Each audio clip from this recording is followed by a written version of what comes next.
언제 어디서 왜 죽었는지에 대한 언급도 없고 시신도 당연히 없죠. 왜냐하면 지금 우크라이나 전쟁이 워낙 급박하고 있기 때문에 시신을 제대로 수습을 안 하고 있는 거예요. 우크라이나군 당국 얘기는 북한군이 떼죽음을 당했거나 이런 벙카를 다 화염방사기 같은 걸로 소각 처리를 하고 있다잖아요. 북한군 참전 흔적을 숨기기 위해서. 북한군까지 부른 걸 보면은 이게 혹시 러시아가 진짜로 밀리고 있는 게 상황인 거예요? 아니에요. 러시아가 현재는 군사적인 우위를 전반적으로 다 점유하고 있어요. 그렇지. 근데 문제는 이제 러시아가 전쟁을 계속해서 지속해 오는 상황이잖아요. 그런데 우리 양욱 교수님 말했던 것처럼 러시아의 병사가 좀 부족하죠. 왜냐하면 전선이 굉장히 넓어지고 있기 때문에. 더군다나 우크라이나가 쿠르스크까지 치고 들어왔잖아요. 근데 그 진격을 또 멈추려면 러시아의 병력이 투입돼야 되니까. 근데 그 이제 북한 측 주장은 이거예요. 뭐 그렇다 치자. 우리가 그 지금 쿠르스크에 지금 파병을 한다고 치자. 근데 이건 불법이 아니다예요. 왜냐하면 그 푸틴이랑 김정은이 체결한 그 조약에 따르면은 양쪽 국가가 한 국가라도 그 군사적 공격을 당하고 영토의 침범이 이루어질 경우에는 지원을 해준다거든요.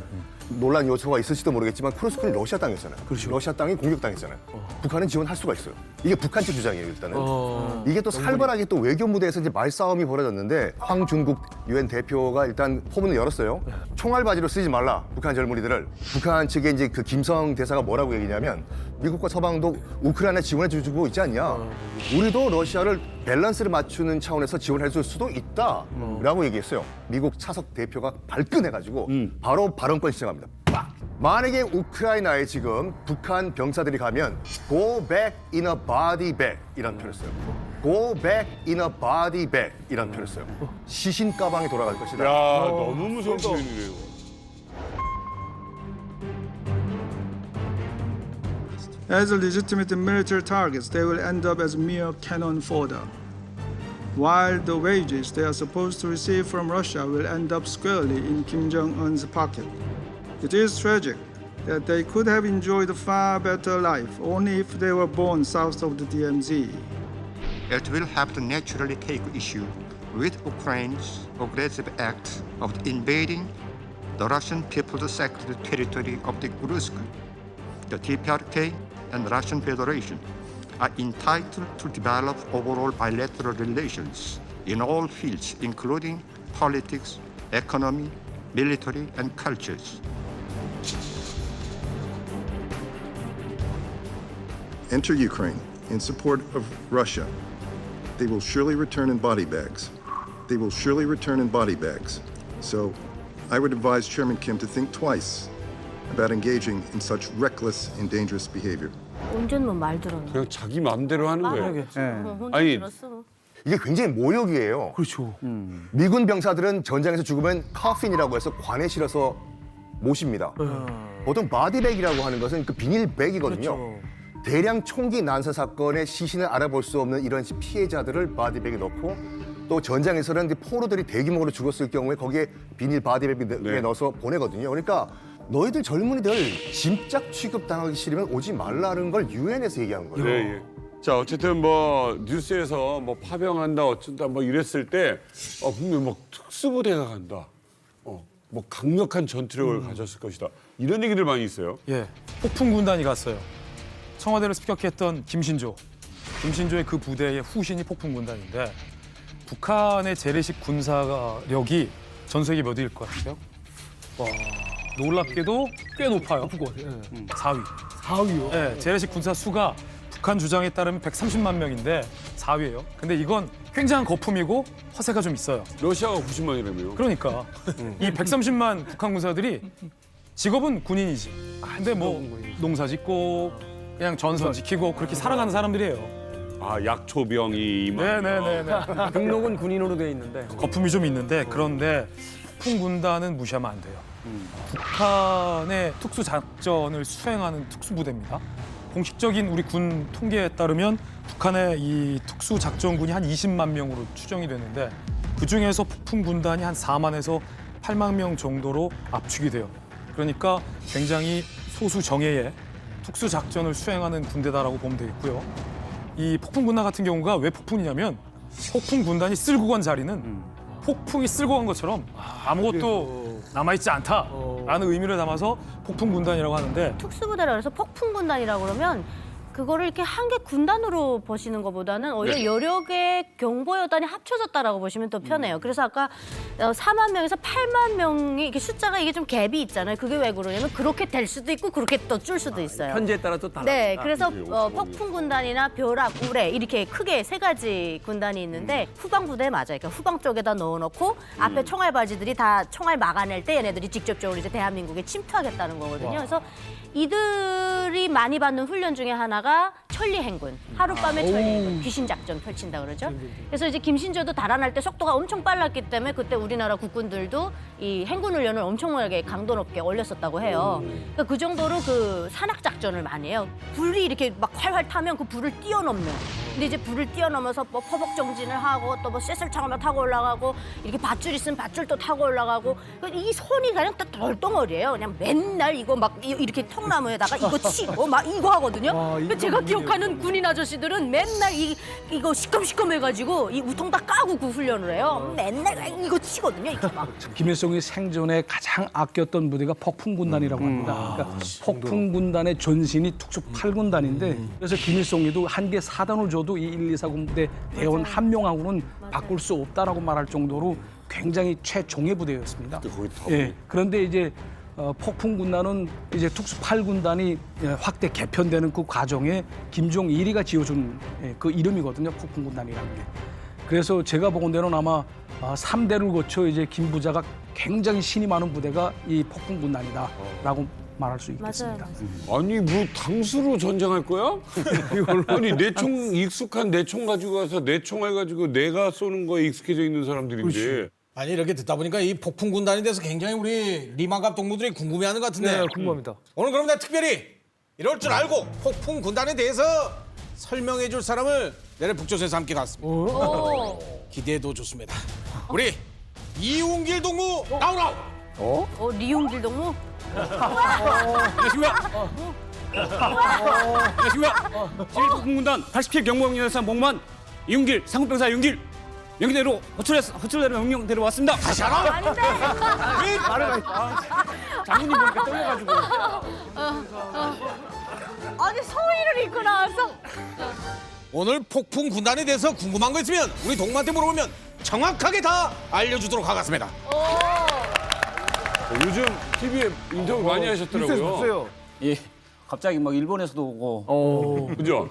예, 북한에 계셨을 때 상급병사 아닌가요? 상급병사입니다. 근데 이거 뭐요? 장교로 요리대? 오랜만에 이만감 나온다고 승진시켜주시고.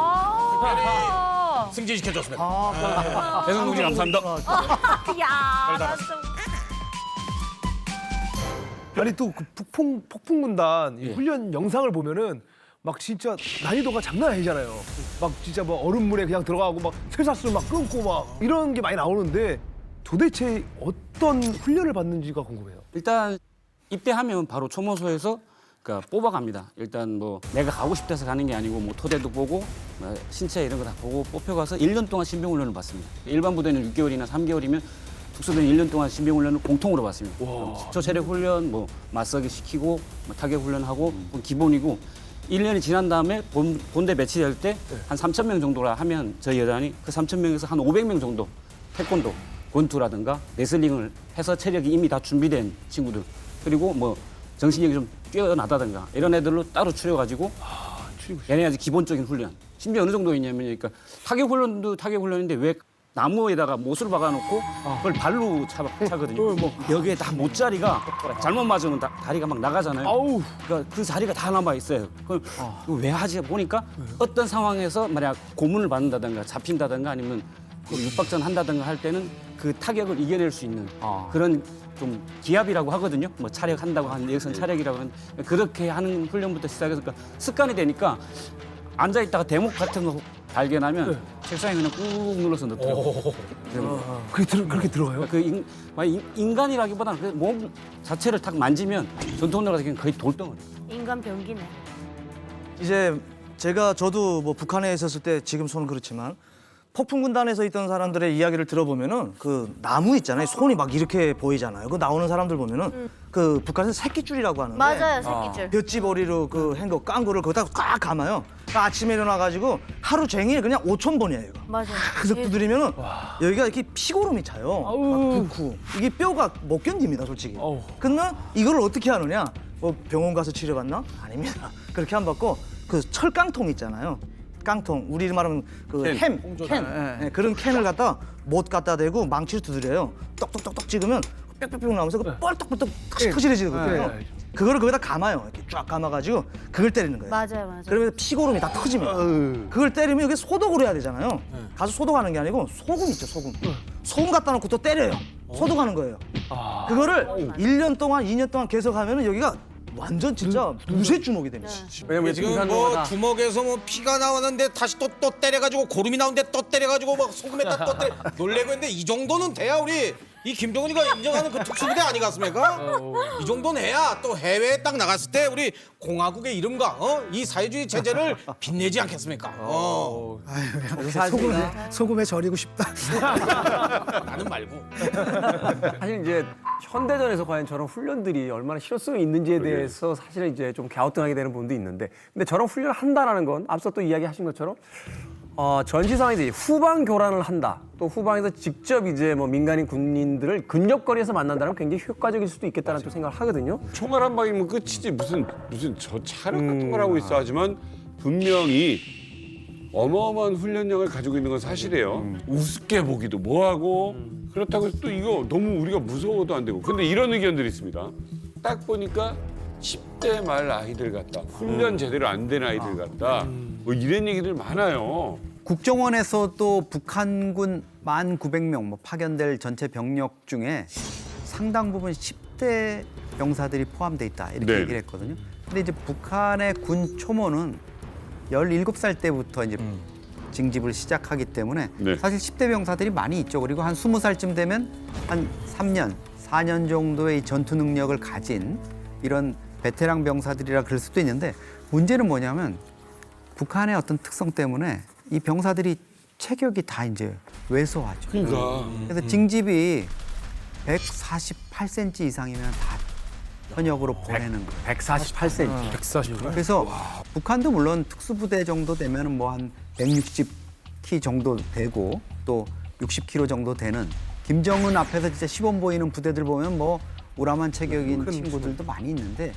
아담한 체구인 그 특수작전 그쵸. 부대원들도 상당수 있는 거는 사실입니다. 아니 근데 그러니까 폭풍군단 네. 확실할까? 아니 너무 애들 같아서. 제가 봤을 때 그 영상에 보이는 폭풍군단이라고 아까 이렇게 서서 이렇게 보고품 받는 거 있잖아요. 제가 생각하는 특수부대가 아니에요. 저 영상 속의 군인들은. 왜냐면 일단 줄 서 있는 자세도 이건 무슨 완전 뭐 너농조기대도 그런 너농조기대가 없어요. 그다음에 또 하나 북한도 군대인데 그것도 특수부대라면서요. 그들도 무조건 단학가예요. 그거 관병일치 얼마나 떠드는데요, 북한이. 근데 병사복 야 나오라 들어가라 그러면서 유치원 애들이에요. 줄 서라 말라. 알아서 줄 서야 되는 거고 원래 맞다면.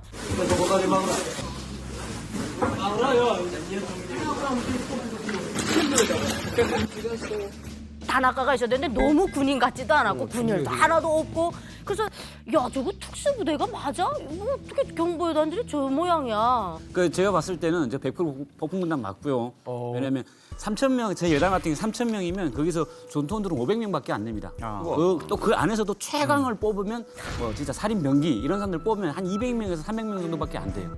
제가 보기에는 영상 속에 있는 거는 페이커 같은 애들만 보여주는 것 같은데 실제는 다른 장 영상에는 야투경 착용하고 행군하는 거 보면 이거 열 맞춰서 행군하거든요. 걸음 보폭 맞추고 그게 있고 또 어린애들은 딱 봐도 제가 봤을 때도 이게 한 3년에서 4년 정도 복무한 정도 이제 신병 끝나고 얼마 안 돼 한 21살, 22살 보직이 다른 걸 거예요. 이런 애들은 많지 않고 그냥 어떻게 보면 진짜 총알바디가 될 수 있는 앞에서 그냥 돌격하면 나가는 애들 그런 애들 앞에다 세워놓고 진짜 싸우는 건 뒤에서 어떻게 뭐 야간 침투를 하는 수중훈련도 받는다고 하니까 뭐 폭풍군단, 특수군단인 건 알겠는데 이들이 이제 주로 작전을 하는 것들이 이제 산악이 많은 또 도심에 침투하는 이제 우리나라 같은 지형에서의 어떤 전투 훈련을 주로 받았을 텐데 그렇죠. 지금 주로 배치되는 곳이 평야지대다.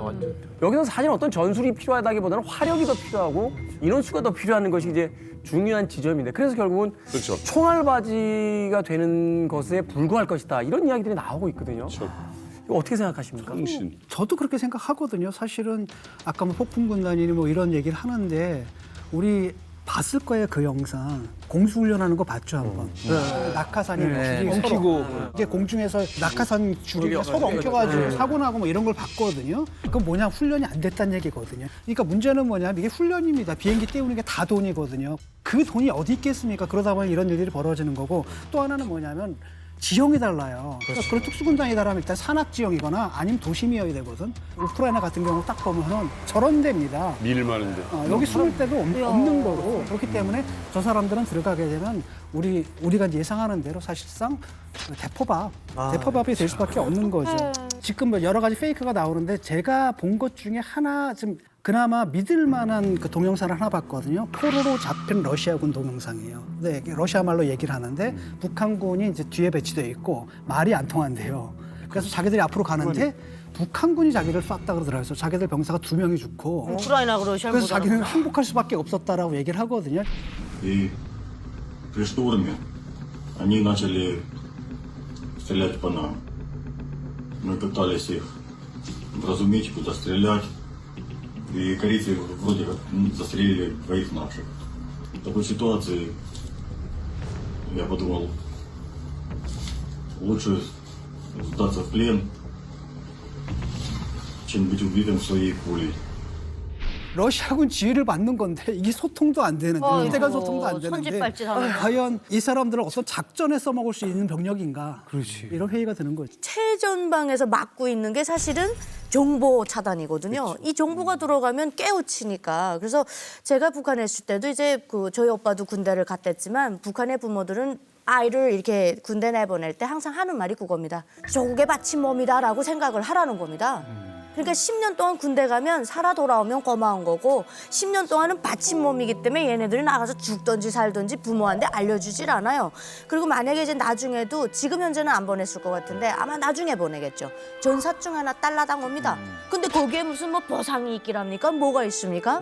정말 원한이 사무치는 거죠. 알 방법이 없습니다. 사망자가 1000명에 이르는 이런 상황이 되니까 언제 어디서 왜 죽었는지에 대한 언급도 없고 시신도 당연히 없죠.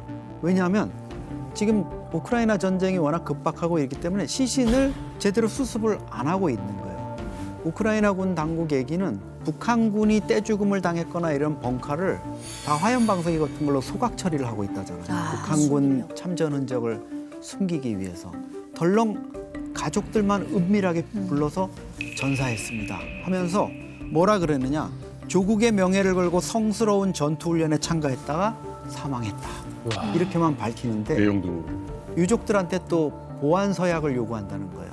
어디 가서든지 발설하지 않겠다. 북한에서는 이전의 역사적으로 보면 이전에 그 중동 전쟁에 북한이 비공식 참가했던 적도 있고 베트남 전쟁에도 참가했던 적도 있는데 그때도 실질적으로는 참가해서 죽었다는 것까지도 공개한 적이 없어요. 그러니까 이런 것들은 아마도 앞으로도 김정은이 공개할 수도 없고 북한의 주민들이나 일반 주민들은 여러 가지 우리 탈북민들이 여기 와 있고 친척들이나 전화를 통해서 한 해 평균 하루에 탈북민들이 500 내지 1000통을 하거든요. 북한 주민들하고 대략적으로 보면. 근데 그것이 연결이 안 됐을 거라고 보지는 않습니다. 그런 측면에서 아마 다 공개되지 않았을까. 또 하나 화가 나는 건 뭐냐면 전쟁터에다 군인들을 보내려면 정보라든지 전술에 대한 것을 하나라도 더 가르쳐줘야 생존의 확률이 올라가는데 사실은 이 드론에 대한 것들을 왜 안 알려줬을까를 생각을 해보면 그래서 결국은 허무하게 저렇게 지금 군인들이 죽어가고 있는데 허무하게 지금 동료들이 다 죽었다는 거 아니에요 지금? 아까 그 말 들으니까 빠른 놈만이 산다라는데 그 말 딱 어처구니가 없는 게. 어처구니가 없죠. 아니 드론보다 빠른 사람이 어디 있어요? 그럼요. 이런 식의 얘기거든요. 그러니까 사실 보게 되면은 애초에 돌격 부대로 투입하는 게 문제거든요. 아니 왜 진해나 병력을 보내지 왜 북한 병력을 보내? 또 하나는 뭐냐면 그 영상을 보잖아요. 전투 보병 차량이 없어요. 알보병을 보내요. 알보병을 보냅니다. 그렇게 된다면 저쪽에다가 화력 지원이라도 해줘야 되거든요. 안 쏴줘요. 그러니까 애들이 그냥 가가지고 완전히 우크라이나 그 드론의 그 사냥감이 돼버리는 거거든요. 그러네요. 하나하나 한 사람 잡는 것들이 다 녹화가 될 정도로 명확하거든요. 드론 하나가 나타나면 조를 짜가지고 어떻게 한다라든지 이런 기본적인 훈련, 러시아군 같은 경우에는 원시적이나마 그런 훈련을 받거든요. 근데 이런 것 없이 가가지고 알몸으로 부딪히면서 자기들끼리 깨우친 거예요. 죽어가면서. 실질적으로 보면 이게 전쟁이 3년이 계속 지속이 되었잖아요. 그러면 이 한반도 지형이랑 지금 우크라이나 지형은 완전히 틀리죠. 우리는 산악 지역인 거잖아요. 맞아요. 산악 지역에서 빨리 뛰어야지만 살아남는다. 왜냐하면 그 친구는 폭풍 군단에서 경보병 같은 경우는 의무가 빨리 뛰어가서 임무를 수행을 하는 거거든요. 맞네요. 그러니까 이 친구는 배운 게 북한에서 한반도 지형에 맞게끔 배운 그렇지. 특수군의 훈련을 갖고 거기 가서 개활지에 가서 열심히 뛰어본데 결국에는 저격을 당하는 수밖에 없는 거죠. 지금 북한 군인들이 그 뭐 4천 명 죽거나 다친 사람 외에도 네. 우크라이나 쿠르스크에서 지금 전쟁을 치르고 있거든요. 네. 그 전쟁 영상을 담은 그 모자이크 처리가 되지 않은 그 장면들을 보면 정말 참혹하게 그지없고 국제사회에서 이게 거의 유튜버들 뭐 이런 사람들이 상업적으로 이걸 활용하면서 조롱거리가 되고 있어요. 아, 그래요. 드론이 날아다니고 이래가지고 혼비백산하는 그 막 어쩔 줄 모르는 북한군 병사들 영상에 어떤 음악이 깔리느냐 우리 한국 동요 둥글게가 깔리고 있어요. 그러니까 진짜 사람 죽는 거를 네, 찍은 죽는 거니까. 장면에 막 이렇게 하는데 그리고 그리고 오징어 게임에서 나왔던 네, 그 심지어 정말 입에 올리기도 너무 참혹한 장면이지만 이 시신들이 그냥 방치돼가지고 들짐승이나 가축들의 날 풀려봐요. 해치는 이런 단계까지 갔는데 거기에 이 유튜버들이 뭐라고 달았냐. 북한 너희들 옛날에 그 개를 식용으로 먹고 있지 이제 개들이 너희한테 복수하는 거야. 이런 식의 조롱이 담기는데 김정은은 지금 이런 처참한 상황을 그냥 이렇게 은폐하고 방관만 하고 있는 거예요. 사실 저는 개인적으로도 가장 좀 안타까운 게 잡히면 변절이다. 뭐 잡히면 자폭하라. 그렇지. 그래가지고 세멸당해가지고 자폭한 시신들이 많았다는 게 조금 안타깝더라고요. 그러니까 북한의 세뇌는 우리 대한민국 분들은 이해 못해요 절대로. 아 북한은 그 장군님을 위해서 내 목숨을 초계와 같이 바치는 것이 최대의 영광이고 정치적인 영원한 생명을 가지는 것이 내 인생에 살면서 제일 의미 있는 삶이다라는 것을 아주 4살 때부터 죽을 때까지 교육을 시킵니다. 어릴수록 더 아직 세뇌가 더 단단해요. 그러니까 지금 나와 있는 평균 연령이 18살이잖아요. 북한이 16살이면 군대 갑니다. 16살이면 학교 졸업하거든요. 교육을 했을 거예요. 잡혀가면 이제 남조선 그 대한민국 것들이 우리를 잡아가지고 너네 뭐 어떻게 고문을 하고 지금 그 옴동설안에 자폭한 군인들의 피비린내가 진동을 했다 하지 않습니까? 그러니까 이건 현상이에요. 누가 하나 옆에 동지가 죽으면 자기도 따라 죽는 거예요. 야 이렇게 잡혀가지고 뭐 내가 군인으로서의 그런 임무를 못할 바엔 다 죽어버렸다. 아니 솔직히 포로가 될 바에는 죽으라고 하는 게 정말 끔찍한 게 뭐냐면 세계사적으로 일본 제국주의가 욕을 먹는 가장 큰 이유가 뭐냐면 포로가 될 바엔 죽어라 했어요. 옥쇠라고 하잖아요. 일본 왕을 위해서 옥처럼 분쇄되라 이거거든요. 특히 이제 가장 치열했던 오키나와 전투 같은 경우에는 군인들만 죽는 게 아니라 상당수의 많은 오키나와 주민들을 죽였어요. 이런 말 했다니까요. 미군들이 상륙하면 너희들 성폭행하고 다 죽일 거니까 미리 죽어라예요. 그래서 그 말을 믿고 아버지가 와이프랑 자녀 다 죽이고 자기도 죽고 가미가지 특공대 같은 경우에도 내가 이 비행기를 몰고 나가면 죽는 걸 알아요. 아, 이건 너무한 거 아니에요? 소년 그 전투 조종사들이 남긴 글이 있었거든요. 정말 난 죽고 싶지 않다. 그럼. 근데 내가 이걸 비행기를 몰고 나가야 되는 것은 난 숙명이다. 다음 생에서 또 만나십시다 어머니라고 그 남긴 글이 있거든요. 어린애들이죠. 그러니까 일본 제국주의가 욕먹는 만큼 북한도 욕 먹어야 돼 솔직히요. 그럼요. 그리고 우리가 참고할 수 있는 그 선행 케이스가 있어요. 뭐냐면 한국 전쟁 끝낸 다음에 이제 우리가 서로 상호 포로 교환을 했지 않습니까? 당시 우리가 이제 중공군과 이제 북한군 측에서는 무조건 다 돌려보내달라라고 요구했어요. 근데 연합군 측에서는 무슨 소리냐? 이 어린애들이 군대 끌려오고 싶어서 끌려왔겠냐? 자기 자유의사에 맡기자. 해가지고 연합군 측은 자유의사에 맡겼어요. 북한 가고 싶은 사람 가라. 그리고 중공군 너희들도 뭐 중화인민공화국으로 돌아가고 싶은 사람 돌아가라.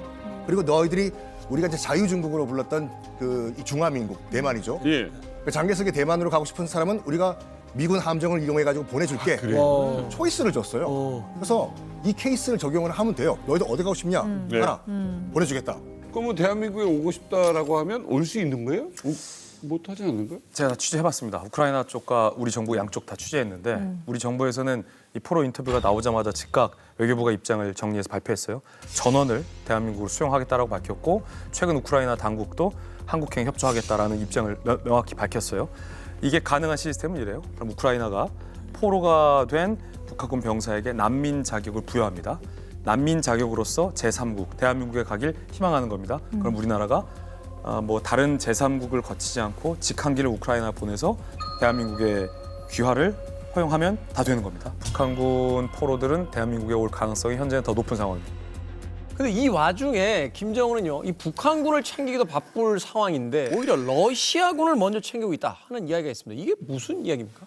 수상하기도 하고 좀 의아하기도 한 일인데요. 우크라이나전에서 부상을 당한 러시아 군인 수백 명이 북한에 와가지고 지금 치료를 받고 요양을 하고 있다. 이런 소식이 지금 북한 내부에서 흘러나오고 있는 겁니다. 쿠르스크에서 사실 북한까지는 모스크바보다도 훨씬 엄청 멀죠. 그러네요. 근데 그 거리면 거의 이제 항공편을 이용해가지고 오지 않으면은 올 수 없는 거리인데 병원비하고 체류비도 안 받고 있다? 받는다고. 네네.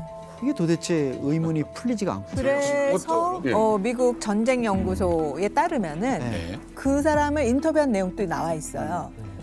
그냥 시설은 편한데 내 몸을 뭐 요양하는데 그게 특별한 엑스트라는 없었다. 그러니까 실질적인 치료를 받는 건 아니라는 거죠. 저는 다른 목적이 있다고 저는. 다른 목적은 결국에는 군사 기술 네네. 아니면 우크라이나 전장에서 습득한 전술이라든지 이런 현대전에 해당되는 거를 지금 북한군에게 그 부분을 전쟁을 학습시키는라는 생각이 듭니다.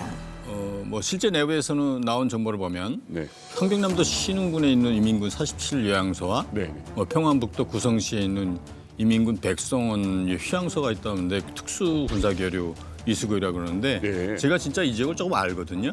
우리 말하는 폭풍군단의 핵심 지역입니다. 이런 훈련 때문에 갔다고 볼 수 있으면 있지 요양소나 이런 치료받는 거는 절대 아니라고 저는 그래요. 젤렌스키 대통령이 2월 14일 독일 뮌헨 안보회의에서 북한이 약 3,000명 정도 추가 파병할 가능성이 있다고 이야기를 했는데